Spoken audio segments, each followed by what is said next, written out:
Family multiple മോഫ വെബിൽ കിട്ടുന്നുണ്ട്. അതിൻ്റെ യാഥാർത്ഥ്യം എന്താണെന്ന് അറിയാൻ പറ്റുമോ എന്ന് ചോദിച്ചിട്ടൊരു കമൻ്റ് ഉണ്ടായിരുന്നു. യഥാർത്ഥത്തിൽ നമുക്ക് സൗദി അറേബ്യയിൽ ഇപ്പോൾ മോഫ വെബിൽ 1 ഇയർ മൾട്ടിപ്പിൾ എൻട്രി വിസ കിട്ടുന്നുണ്ട്. എന്നാൽ സൗദിയിൽ മാത്രമേ അത് കിട്ടുന്നുള്ളൂ. നാട്ടിൽ വിസ ഇഷ്യൂ ചെയ്യുന്ന തഷീർ VFSൽ 365 ദിവസത്തിൻ്റെ ആ ഒരു അപ്പോയിൻമെൻറ്റ് കിട്ടുന്നില്ല. അതാണ് ഇപ്പോൾ നടക്കുന്ന മെയിനായിട്ടുള്ളൊരു പ്രശ്നം. അപ്പോൾ അങ്ങനെ വരുന്ന ആളുകളടുത്ത് അവർ പറയുന്നത് 30 ദിവസം അല്ലെങ്കിൽ 54 ദിവസം. ഇപ്പോൾ സൗദിയിൽ വന്ന ആളുകൾക്ക് 54 ദിവസമാണ് കിട്ടിയത്. അതായത് ഏപ്രിൽ 18, ഏപ്രിൽ 20 ആ ഒരു ടൈമൊക്കെയാണ് കിട്ടിയത്. അപ്പോൾ വരുന്ന ആളുകൾ പെട്ടെന്ന് വന്നാൽ നിങ്ങൾക്ക് അതിനനുസരിച്ചുള്ള ഡേറ്റാണ് കിട്ടുക. പിന്നെ ഇത് പുതുക്കാൻ പറ്റുമോ പറ്റില്ലേ എന്നുള്ളത് ഏപ്രിൽ ഒരു 15 ഒക്കെ ആകുമ്പോഴേ ശരിക്ക് അത് മനസ്സിലാവുള്ളൂ, പുതുക്കാൻ പറ്റുന്നതാണോ പറ്റാത്തതാണോ എന്നുള്ളത്.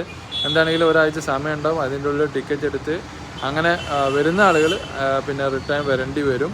പക്ഷെ അത് കറക്റ്റ് മനസ്സിലാവണമെങ്കിൽ ഏപ്രിൽ 15 അല്ല ആ ഒരു ടൈമെങ്കിലും ആവണം. അതാവാതെ നമുക്കിപ്പോൾ അറിയാൻ യാതൊരു നിർവാഹവും ഇല്ല എന്നാണ് ആ വിഷയവുമായി ബന്ധപ്പെട്ട് പറയാനുള്ളത്.